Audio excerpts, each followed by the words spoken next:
Hello guys, and welcome back to another analysis in our channel. So in our video today, we're going to look at the 2-1 victory of Chelsea over Brighton, with Chelsea doing a domestic double over Brighton, beating them both home and away.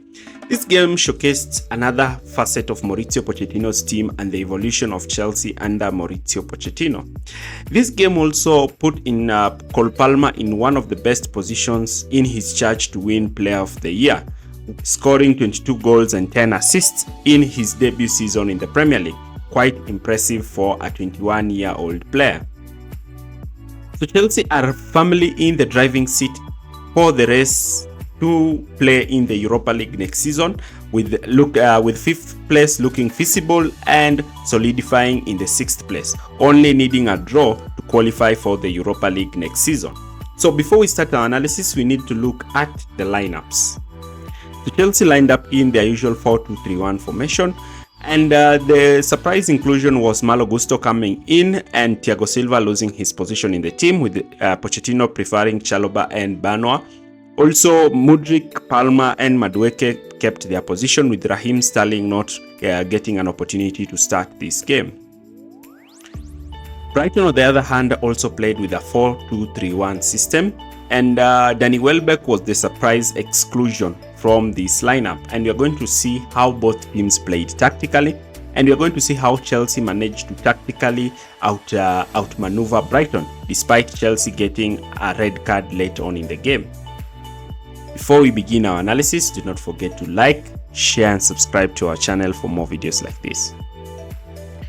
Chelsea were quite dynamic during their build-up, dropping both centre-backs alongside Petrovic, and Brighton looked to press Chelsea high in a 4-4-2 aggressive press, but Chelsea kept their wingers high and wide, and Jackson using their pace to try and drop that aggressive Brighton's high line back. Cole Palmer's whole position would make Brighton's two deeper midfielders to drop deep, and Chelsea even worsened the situation by pushing Conor Gallagher to also push down the right half space region, so that Chelsea could have 5 players ahead, pushing both Brighton's backline and the two holding midfielders deeper, giving Brighton less players in their aggressive press. Coupled with Cucurella inverting in field earlier on, Chelsea formed that 3-5, but this time Gusto was down the right hand flank, generating the width down that flank. You can see from this clip here. Look at the position of Cucurella in that inverted position and the position of Moises Caicedo. Now, Chelsea down the right had numerical advantage because they had Caicedo, Gusto, Noni and Conor Gallagher. And because of these numerical advantages down the right, they would easily play through down the right and look to progress on the higher phases of the play down the right, with sometimes Malo Gusto looking to play the ball to Noni Madueke and make that underlapping run to receive a direct ball back from Noni Madueke, sorry. So because Chelsea were creating this overload down the right, Brighton had to suffocate Chelsea down the right, even using Buonanotte to try and cover the inverted Cucurella. And this further created problems for them, because now the left-hand flank was free, and Chalobah, who played really well, could see and spot that opportunity and could not hesitate to play a cross-field pass to Benoit Badiashile, who would be looking to stretch out wide and receive the ball. Once he received the ball, he would look to progress with the ball, but this time with two available options to him. Mudryk down the wide area, where he could look to loft the ball high up, especially for the runs of Mudryk, and this will really create the 1v1 against Lamptey that saw Lamptey actually injure Mudryk because he was unable to keep up. And Cole Palmer in this position, who will receive the ball, and him being a danger man, will look to play players in behind. So Brighton in the first half could not manage this press and decided to sit in a mid-block 4-4-2. And again, we started to see how Chelsea's have evolved under Mauricio Pochettino. And this is how Chelsea looked to play in this game. So we'll see Cole Palmer, rather than playing down that right half space position that he plays, Chelsea were quite dynamic with their 4-2-3-1. Because they could not build up with 2 players because of Brighton's aggressive 2-man press towards the centre-back, they had to create a back 3. And this was aided by Malo Gusto tucking in and playing as an inverted fullback, playing and acting as a right-sided centre-back. And in this position, we saw Gallagher pushing towards the right half space with Cole Palmer playing down the left, something that we've not seen Cole Palmer playing. And this would see Cucurella immediately look to invert in that midfield position. You can see that 3-5 structure. Gusto has inverted down the right, and you can see Cucurella is looking to make that inverted run in midfield. Cucurella takes up that inverted run in midfield, and you can see Chelsea's 3-2 structure that Brighton really struggled to press against. Now, because of this 3-2 structure, Chelsea also sometimes spread their wide centre backs so wide, with Badiashile most importantly receiving the ball almost in a left back position. His ability to play those penetrative passes really edged Chelsea, with him receiving the ball and playing the ball to Mykhailo Mudryk, and also Cucurella pushing down the left to create that overload against the wide right back. In this position, we will see Mudryk receiving the ball and looking to play that underlapping run to Cucurella, and this is what resulted to Chelsea's first goal, with Cucurella making that channel cross and Cole Palmer heading the ball home, taking Chelsea to go 1-0 up, which was very, very interesting. That's also another benefit of having Cucurella inverted in that midfield position. Now, because of this overload that was being created by wide centre-backs and Brighton's passive press, we will see sometimes even Gusto receiving the ball, and rather than playing as a right-sided centre-back, once he played the ball to Noni Madueke, he was not afraid to be making that underlapping run to try and exploit that half-space position, because Conor Gallagher did not fancy that role. And you can see from this clip, Noni Madueke has received the ball and Malo Gusto is looking to make that overlapping run. This really created problems for Brighton, and this warranted sometimes Caicedo dropping to play as a right-sided centre-back, and even sometimes Conor Gallagher having to drop deep to allow Malo Gusto to attack down the right. And these are the dynamics of play that you see Chelsea have evolved in their game, not necessarily relying on one player and one position. You can see here the position of Moises Caicedo, and you can see how Gusto has pushed in that right half space position, and now Chelsea's rotations are giving Brighton a lot of problems.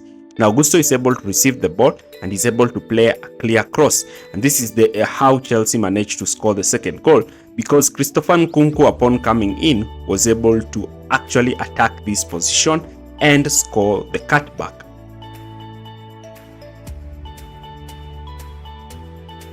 Now, because of these dynamic rotations that Chelsea created, Brighton were unable to mark them. And this is credit must go to Mauricio Pochettino. Sometimes you also started to see even Malo Gusto playing as an inverted fullback, with Chelsea using two fullbacks in midfield. Again, Gusto in this position was quite dynamic because he was able to dribble past Gilmour and look to receive the ball in this position and look to play the ball towards the dropping Nicholas Jackson. Now, sometimes you also saw in the game where Cucurella would actually push back to play as a wide centre-back in this position, with Gallagher dropping deep and Gusto looking to hold his position forward, or sometimes Gallagher looking to receive the ball in that, Caicedo looking to receive the ball in that half-space position and look to play passes towards Nicholas Jackson.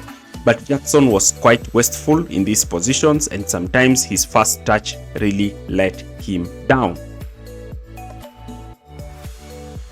So let's look at Chelsea without the ball, as Chelsea looked quite dynamic, especially in the first half when they had much controlled phases of play. So what happened when Chelsea really had possession? We know very well that Brighton like to create those two triangles during build-up and use their goalkeeper also as an extra player during build-up to try and draw opponents to press them.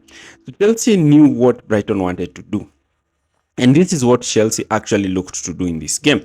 Chelsea did not press with their usual 4-4-2, but rather with a 4-1-4-1. Now, this pressing strategy was quite interesting from Chelsea. You can see from this position, Chelsea are pressing with a 4-1-4-1 structure. You can see the position of wingers who are looking to press Brighton's wide centre-backs and full-backs. And Jackson's main aim was to recycle the ball down one side. And once the ball was played to one centre-back, Chelsea's main aim was to use their two midfielders to press the double pivots and deny them space on the ball, while Jackson covers the pass towards the other side of the pitch. Chelsea were trying to force Brighton to play towards the touchline where they will effect a touchline press. And because we know Brighton like to have their wingers wide and drop their forwards deep, Chelsea were not afraid to have their centre-backs drop so deep to try and win the ball off this position. And you can see this with Chalobah looking to sweep and Badiashile looking to press deeper.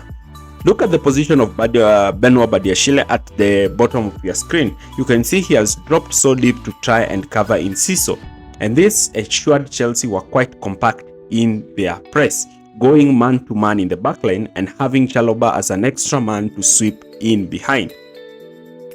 When Chelsea already went 2-0 up, they were much more reserved and content with the result and were more looking to just try and absorb pressure and try to finish the game off.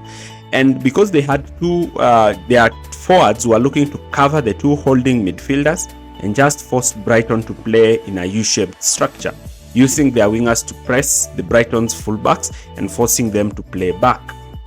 You can see here Chelsea in their rigid, compact 4-4-2 structure ahead of Brighton, limiting their penetration limiting their central penetration and using the wide areas to try and stop Brighton.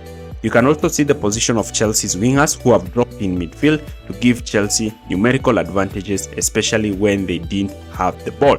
And you can see the narrow back four.